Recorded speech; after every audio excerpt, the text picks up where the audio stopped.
One particular occasion I feel where I wasn't, they weren't taking my needs into account was I was taken into A&E and with a temperature, and a temperature by its nature makes you feel terrible because you wouldn't be in A&E if your temperature wasn't really high and you were shaking and you weren't weak.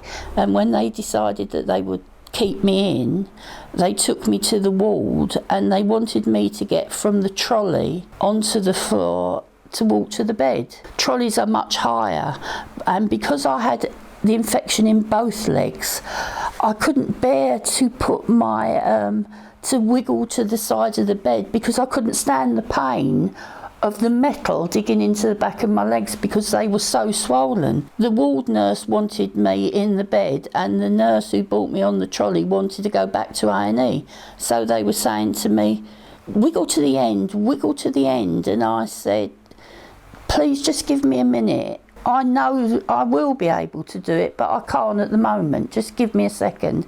And they put a blanket around me and said, we will help you. And they were on either side of me.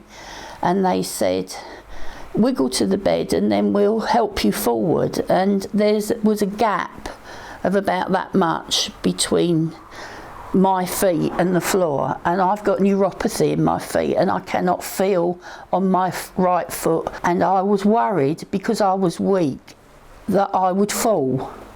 No, you won't fall, you won't fall. And I said, but just give me a minute because I think I know my body. As I say, I don't think it's a personal thing, I think it's because they're so busy.